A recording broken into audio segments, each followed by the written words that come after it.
اب یہاں پر میں کسی محدث کا فتویٰ، کسی محقق کا فتویٰ، کسی حکومتی ملے کا فتویٰ، کسی روزی روٹی چلانے والا دین سے اس کا فتویٰ نہیں، امیر المؤمنین سیدنا عمر ابن خطاب رضی اللہ تعالیٰ عنہ کا فتویٰ صحیح بخاری سے پیش کرنے لگا ہوں۔ انٹرنیشنل نمبرنگ کے مطابق صحیح بخاری میں 6830، سیدنا عمر کا جب آخری حج تھا تو آپ کو کسی نے آ کر خبر دی، اس کے بعد آپ شہید ہو گئے، کہ لوگوں میں یہ چیما گوئیاں ہیں کہ جب عمر مر جائے گا تو ہم فلاں شخص کو اپنا خلیفہ بنا لیں گے، خود ہی چن لیں گے۔ اب یہ فلاں کون ہے، اس کو تلاش کرنا، یہ فلاں کون تھا خلافت کا لالچی، یہ آپ کے لیے اسائنمنٹ ہے۔ فلاں شخص کی ہم بیعت کر لیں گے۔ حضرت عمر کو اتنا غصہ آیا کہ مسلمانوں کے مشورے کے بغیر، صحیح بخاری 6830، بڑی لمبی حدیث ہے، حضرت عمر فاروق رضی اللہ تعالیٰ ممبر پر چڑھے اور ابن عباس کہتے ہیں کہ میرا گھٹنا جو ہے نا وہ بالکل ممبر کے ساتھ ٹچ تھا جب میں نے یہ حضرت عمر کا خطبہ خود سنا، اور حضرت عمر اتنے غصے میں تھے، میں نے کہا کہ آج تو یہ، بلکہ صحیح بخاری اسی حدیث میں آتا ہے کہ عبد الرحمن بن عوف کہتے ہیں کہ آپ تو عرفات کے میدان میں خطبہ دینے لگے، تو میں نے کہا امیر المومنین یہاں پر ہر طرح کے لوگ موجود ہیں، کوئی پڑھے لکھے ہیں، کوئی ان پڑھ ہے، تو آپ کی بات کا کوئی اور مطلب نہ لے لیں، آپ صبر کریں، مدینہ جا کے خطبہ دیں۔ تو مدینہ شریف جا کر پہلا کام حضرت عمر نے خطبہ دیا 6830، بڑی باتیں ارشاد فرمائی، اور پھر اس میں ارشاد فرمایا ورڈ بائی ورڈ، لفظ بائی لفظ حضرت عمر کے الفاظ، صحیح بخاری 6830۔ دیکھو، خیال رکھنا کہ کوئی شخص بھی بغیر مسلمانوں کے مشورے کے اور بغیر اتفاق رائے کے تم پر مسلط نہ ہونے پائے، ورنہ اس کا انجام قتل و غارت ہوگا۔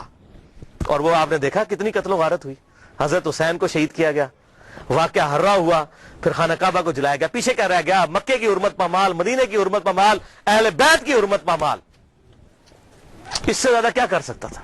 اور حضرت عمر نے پہلی پیشن گوئی کی تھی مسلمانوں کے مشورے، تو یہ تلوار کے زور پہ کیا گیا۔ وہ میرا پورا لیکچر سن لیں، صحیح بخاری کے اندر موجود ہے حدیث اور کتابوں کے اندر، کہ تلوار کے زور پر زبردستی بیعت لی گئی اور صحابہ نے مخالفت کی، لیکن نہیں کسی کی سنی گئی۔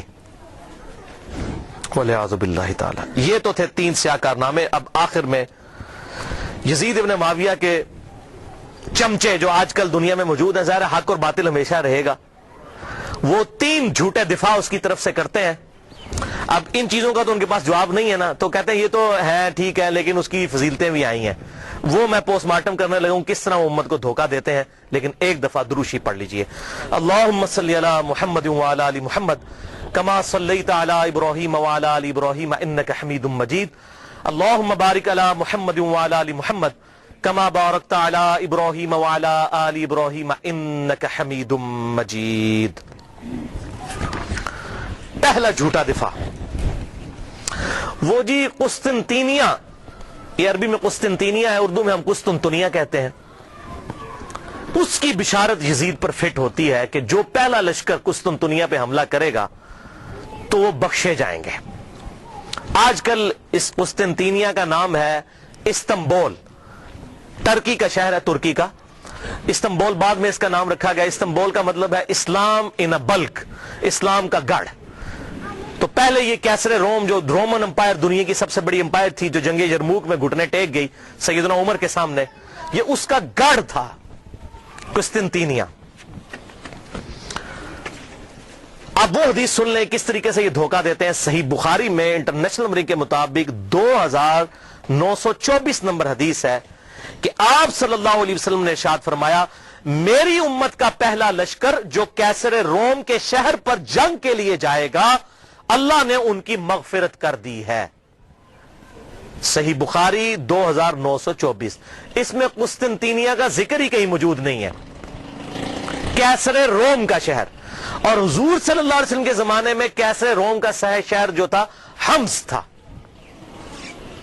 اگر اس شہر کو مانا جائے تو ابو عبیدہ ابن جرح حضرت عمر فاروق رضی اللہ تعالیٰ عنہ کے دور میں انہوں نے حمص کے اوپر حملہ کیا تھا، وہ یہ بشارت ان کے لیے ہے۔ یزید کی پیدائش سے بھی 20 سال پہلے کی بات، 15-20 سال پہلے کی۔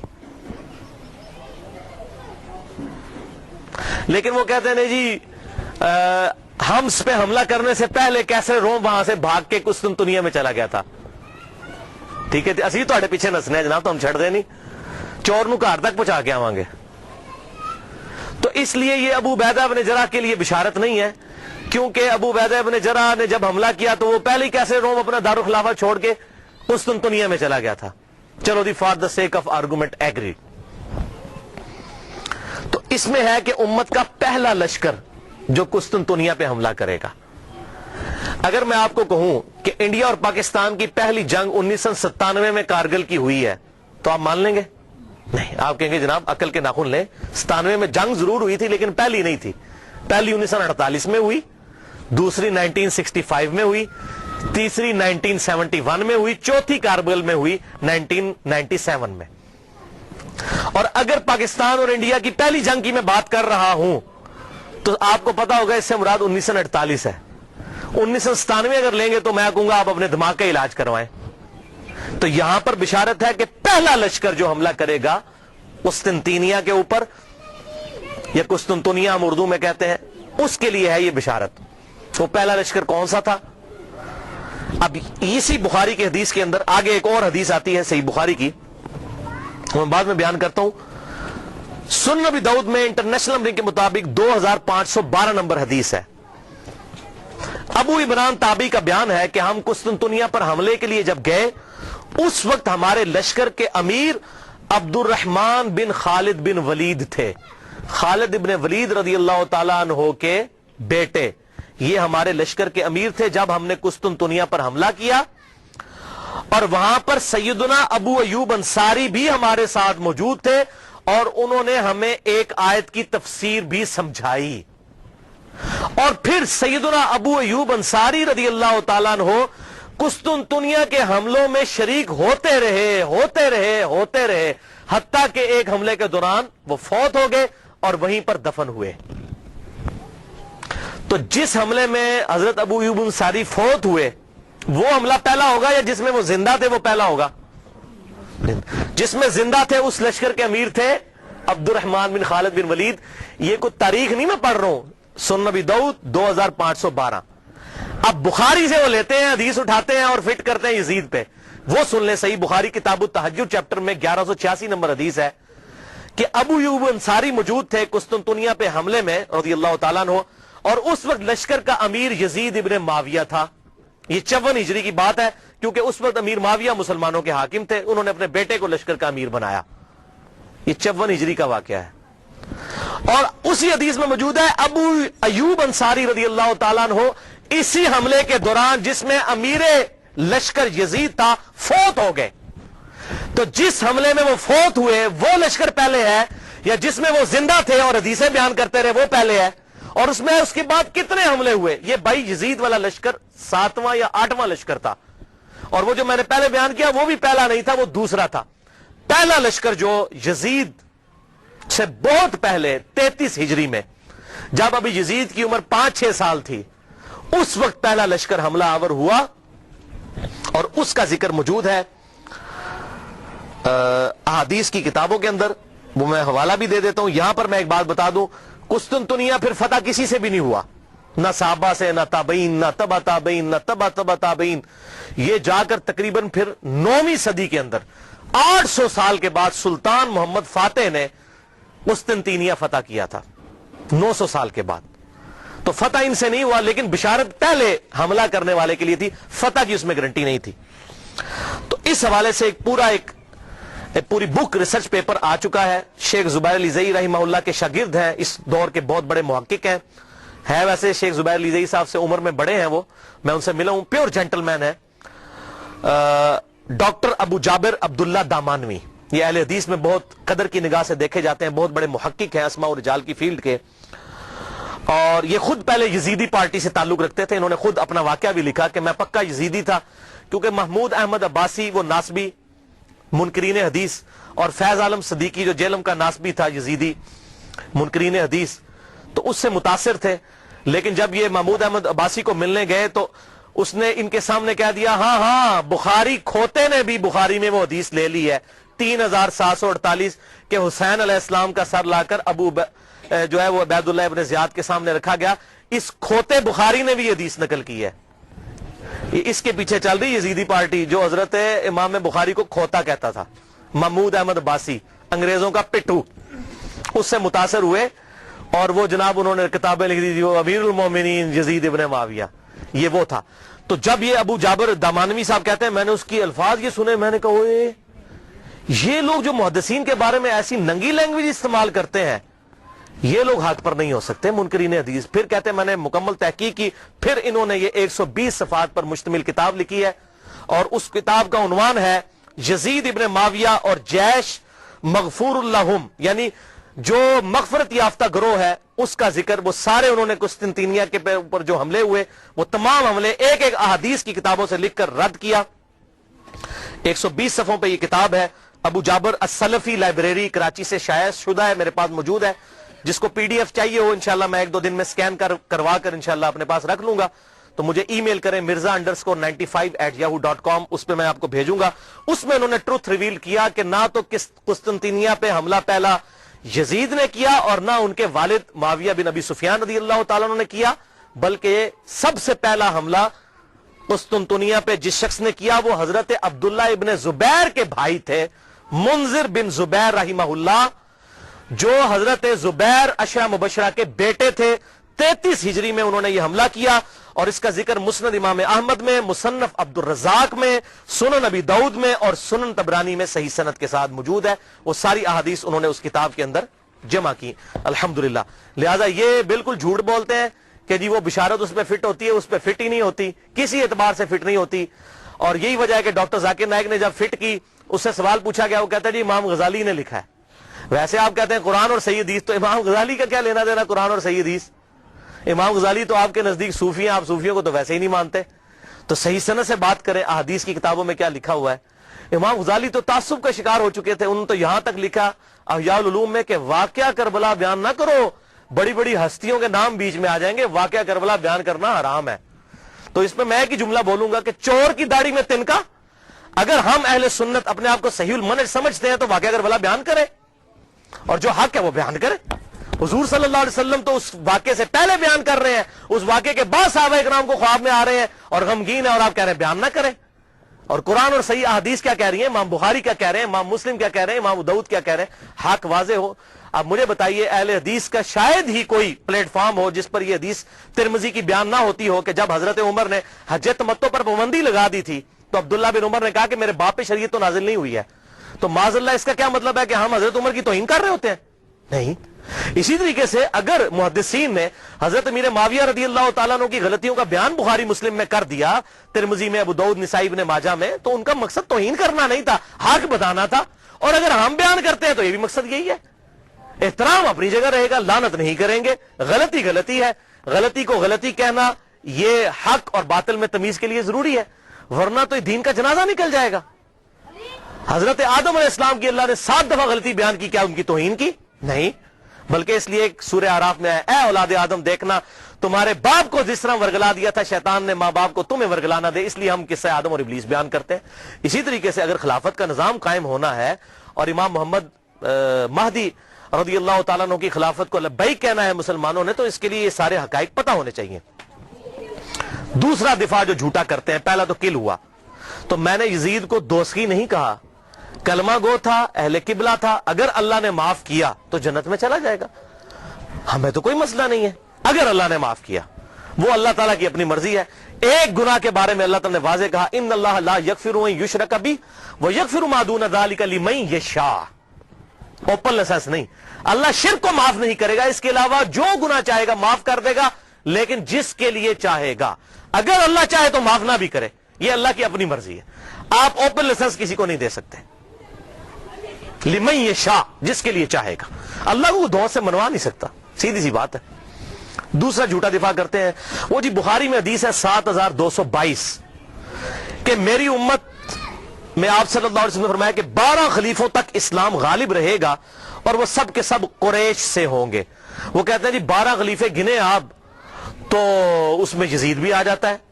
کہتے ہیں دیکھیں جی پہلا خلیفہ حضرت ابو بکر, پھر عمر, عثمان, علی, حسن ابن علی, یزید, اس کے بعد معاویہ بن ابی سفیان, پھر یزید ابن معاویہ 7ویں نمبر پہ آ جاتا ہے. پھر گنتے گنتے کرتے پھر مصیبت ان کے لیے کھڑی ہو جاتی ہے کہ عمر بن عبدالعزیز تک پہنچتے ہوئے 14 ہو جاتی ہے گنتی. عمر بن عبدالعزیز کو نکالنا پڑ جاتا ہے, جن کے خلافت کو پوری امت مانتی ہے, لا منہاج النبوہ. پھر 12 کدھر جائیں گے؟ تو پریشان ہو جاتے ہیں اور حدیث کی انٹرپریٹیشن غلط کرتے ہیں. یہ بخاری میں تو ایک ترک ہے نا, صحیح مسلم میں اس کے 8 ترک امام مسلم لے کر آئے ہیں اور ٹروتھ ریویل کر دیا. یہ 12 خلیفوں سے مراد کون سے خلیفے ہیں؟ صحیح مسلم میں انٹرنیشنل نمبر کے مطابق 4705 سے لے کر 4712 تک. قربان جاؤں امام مسلم کے 8 ترک لکھے تاکہ یہ 12 خلیفوں والی, یہ جو اہل تشیع جو ہے 12 امام والا مسئلہ سے نکالتے ہیں, یہ 12 خلیفوں, بھائی 12 امام والا بھی چکر کوئی نہیں ہے, وہ خلیفے بھی یہ والے نہیں ہیں. ان خلیفوں سے مراد کون ہے وہ سن لیں. صحیح مسلم انٹرنیشنل نمبر کے مطابق 4711.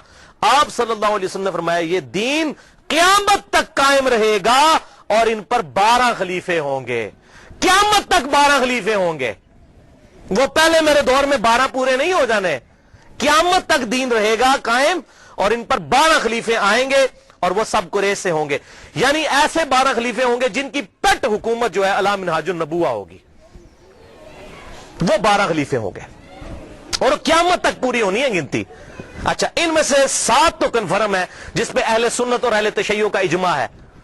ایون امام ابن تیمیہ جیسی شخصیت بھی منہاج السنہ میں لکھتے ہیں کہ ہم نہ تو حضرت امیر معاویہ رضی اللہ تعالیٰ عنہ کو خلیفہ راشد مانتے ہیں, نہ ان کے بیٹے کو. یہ اسلام کے بادشاہ تھے, خلیفہ نہیں تھے. خلافت راشدہ وہ کہتے ہیں ہمارے خلیفہ 5 ہیں, ابو بکر, عمر, عثمان, علی اور حسن ابن علی. یہ امام ابن تیمیہ لکھ رہے ہیں. اور یہ یاد رکھیے گا حسن ابن علی کو حضرت علی نے نہیں نامزد کیا. سنن طبرانی میں بڑی ڈیٹیل حدیث موجود ہے. جب ان کی وفات کا وقت قریب آیا, زخم لگنے کے بعد بھی 1 ہفتہ زندہ رہے, انہوں نے کہا میں اپنا خلیفہ کسی کو نامزد نہیں کروں گا. رسول اللہ نے اپنا خلیفہ کسی کو نامزد نہیں کیا تھا, میں بھی نہیں کروں گا, تم خود چنو گے. یہ تو ابن عباس اور باقی صحابہ نے مل کر حضرت حسن کو خلیفہ چنا تھا. لہذا یہ بات یاد رکھیے گا, حضرت حسن ابن علی کو حضرت علی نے اپنا جانشین نہیں بنایا. وہ کیسے بنا سکتے تھے؟ حضور کی تربیت یافتہ تھے الحمدللہ. اور یہ بات میں نے اہل سنت اہل تشیع دونوں علماء سے کنفرم کی ہے. اہل تشیع کے ہاں بھی کوئی روایت نہیں ہے کہ حضرت حسن ابن علی کو حضرت علی نے اپنے بعد خلیفہ نامزد کیا ہو, اور ان کے ہاں بھی یہی بات ملتی ہے جو طبرانی کے اندر موجود ہے. میں امت کے اوپر چھوڑتا ہوں, امت خود سلیکٹ کرے گی اپنا خلیفہ. تلوار کی دھونس پہ نہیں ہو سکتا, میرے ریگارڈ کی وجہ سے نہیں ہو سکتا. بہرحال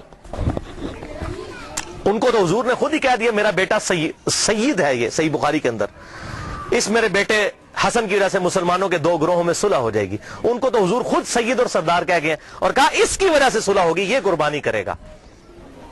اور وہی ہوا بعد میں حضرت علی کی شہادت کے 6 مہینے کے بعد. اور اسی کو امام ابن تیمیہ نے لکھا کہ حضور صلی اللہ علیہ وسلم نے فرمایا تھا خلافت 30 سال تک رہے گی. وہ 30 سال ربیع الاول 41 ہجری میں پورے ہوئے جب حسن ابن علی نے خلافت امیر معاویہ کے حوالے کی. اور اس کی ریزن کیا تھی, صلح حسن کیوں ہوئی, وہ میرا مسئلہ نمبر 101 دیکھ لیں, آپ کو حقائق کھل کر سامنے آ جائیں گے کہ یہ حضرت حسن ابن علی نے کیوں کام کیا, تاکہ حق لوگوں کے سامنے واضح ہو جائے. 20 سال کا دور دیکھیں پھر پتہ چل جائے گا اصل مسئلہ کیا تھا. اور حضرت حسین کی قربانی رائے کہاں جاتی اگر حضرت حسن صلح کر کے حضرت امیر معاویہ رضی اللہ تعالیٰ کی انٹینشنز کو لوگوں کے سامنے نہ کرتے. یہ بات یاد رکھیے گا, یہ میں نے اس لیکچر میں بتایا. بہرحال تو امام نے تیمیہ نے بھی کہا کہ یہ خلیفہ جو ہے یہ 5 متفق لے, تو ٹوٹل 7 پہ آج تک امت متفق ہے, اہل سنت اور اہل تشیع. پہلے خلیفہ ابو بکر, دوسرے عمر, تیسرے عثمان, چوتھے علی, 5ویں حسن ابن علی, 5 ہو گئے جی. اور 6ٹھے خلیفہ عمر بن عبد العزیز. یہ 6 ہیں علی منہاج النبوہ. اور 12ویں خلیفہ امام محمد مہدی, جن کے بارے میں اہل سنت اور اہل تشیع کے ہاں کامن احادیث موجود ہے. سنن نبی داؤد میں پورا چیپٹر ہے, مسند امام احمد کے اندر پورا چیپٹر موجود ہے کہ اس وقت تک قیامت قائم نہیں ہوگی جب تک کہ میری بیٹی فاطمہ کی اولاد میں سے میرے ہی نام پر محمد بن عبداللہ, جس کے باپ کا نام میرے باپ کے نام پر ہوگا, جس کی ماں کا نام میرے ماں کے نام پر ہوگا, جب تک وہ شخص نہ پیدا ہو جائے جو پوری دنیا کو انصاف سے بھر دے گا, اس وقت تک قیامت قائم نہیں ہوگی. کیونکہ اللہ تعالیٰ کا وعدہ ہے هو الذی ارسل رسولہ بالہدی ودین الحق لیظہرہ علی الدین کلہ ولو کرہ الکافرون ولو کرہ المشرکون. وہی اللہ ہے جس نے اپنے محبوب صلی اللہ علیہ وسلم کو دین حق, الہدا یعنی قرآن اور دین حق کے ساتھ مبعوث کیا تاکہ سارے ادیان پر غالب کر دے. اور یہ غلبہ قرب قیامت میں امام محمد مہدی کے ذریعے ہونا ہے. حضور کی بشارتیں موجود ہیں, وہ ہوں گے 12ویں خلیفہ. تو 7 کنفرم ہے. اس دوران وقتاً فوقتاً اچھے خلیفہ آئیں گے. تو یہ قیامت تک کا ذکر ہے. لہذا اس حوالے سے جو لوگ ڈیفینڈ کرنے کی کوشش کرتے ہیں, کبھی حضرت معاویہ کو بیچ میں شامل کرتے ہیں, ایسا معاملہ ہے نہیں ہے.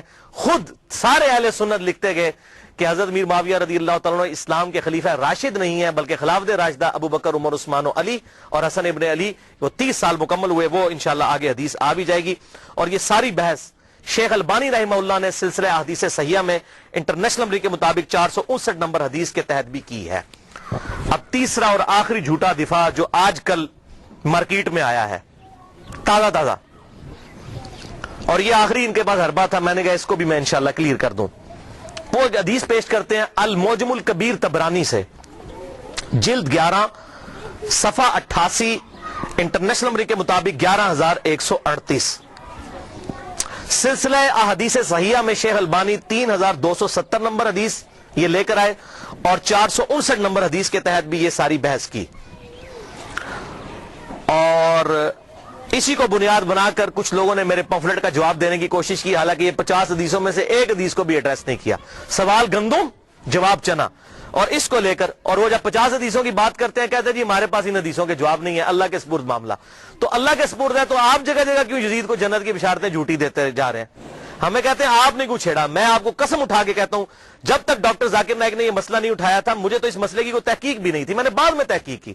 مسئلہ انہوں نے اٹھایا، ہم تو جواب دے رہے ہیں، جوتیاں ہمارے سر پہ مارتے ہیں، رونے پہ بھی بندی ڈالتے ہیں کہ یہ مسئلے کیوں اٹھاتے ہیں؟ مسئلے تو آپ نے اٹھایا، اگر نہ آپ اٹھاتے اور امت کے اجماع کو نہ توڑنے کی کوشش کرتے ہم کبھی بھی جواب نہ دیتے۔ تو یہ طبرانی کا میں نے حوالہ دیا، اور اس سے حدیث پیش کرتے ہیں کہ آپ صلی اللہ علیہ وسلم نے فرمایا، یہ بڑی کھینچ تان کے حسن درجے تک انہوں نے پہنچائی ہے، میں ابھی اس کی تحقیق کروں گا کہ یہ حسن درجے میں پہنچتی بھی ہے کہ نہیں، چلے میں اس کو for the sake of argument تسلیم بھی کر دیتا ہوں، کیونکہ اس میں ابن شہاب آتا ہے اور وہ مدلس ہے، ان سے روایت کر رہا ہے۔ اب یہ ابن شہاب اگر زوری ہے تو پکا مدلس ہے اور یہ روایت ضعیف ہے، اگر کوئی اور ہے پھر اس کو بھی چیک کرنا ہوگا، یہ تدریس۔ بہرحال میں for the sake of argument اس روایت کو صحیح مان لیتا ہوں کہ آپ صلی اللہ علیہ وسلم نے فرمایا کہ امت کے پہلے حصے میں نبوت اور رحمت ہوگی، پھر خلافت اور رحمت ہوگی، پھر بادشاہت اور رحمت ہوگی، پھر امارت اور رحمت ہوگی، پھر تم امارت کے لیے ایسے لڑو گے جیسے گدھے آپس میں لڑتے ہیں، اس وقت تم پر جہاد فرض ہوگا، اور بہترین جہاد یہ ہوگا کہ مسلمان حکومت کی سرحد کے اوپر جا کر کافروں کے خلاف جہاد کیا جائے، مسلمانوں کو قتل نہ کریں آپ۔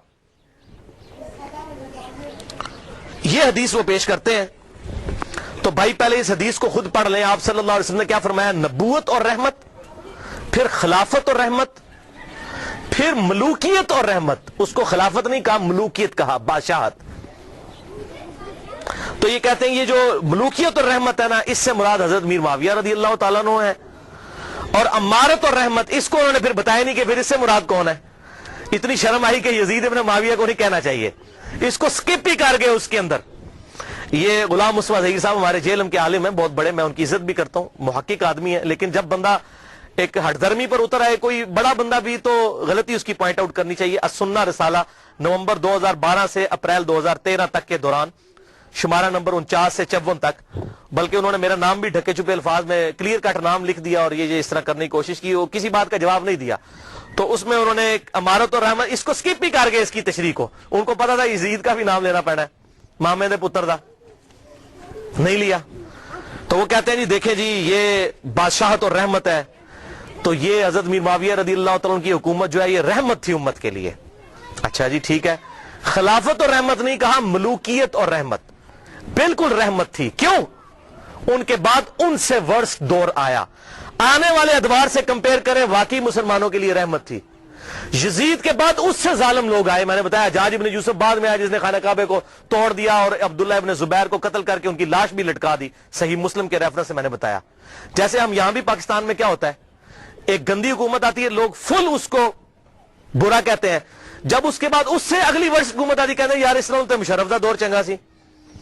ابھی لوگ کہنا شروع ہو گئے یار زرداری کا دور بہتر تھا، ٹھیک ہے جی، بجلی اتنی مہنگی تو نہیں تھی، تو اس کا کیا مطلب، جب زرداری کا دور تھا تو بہت بہتر تھا، جب مشرف کا اپنا دور تھا تو بہتر تھا، کمپیریٹیولی بات کی جاتی ہے۔ اب میں آپ کو سلف کا فہم اس حدیث کے اوپر بتا دیتا ہوں کہ اس سے مراد یہ ہے کہ کنٹینیوسلی اسلام کے اندر زوال آتا جائے گا اسلامی حکومتوں کے اندر، لہذا اس کو اگر خلافت راشدہ سے کمپیئر کرے تو وہ کاٹ کھانے والی ملوکیت تھی، اور اگر آنے والے دور سے کمپیئر کرے تو رحمت تھی۔ اب یہ میں اپنی طرف سے بات نہیں کر رہا ہوں، یہ میں آپ کو ایک صحابی کا فتویٰ بتانے لگا ہوں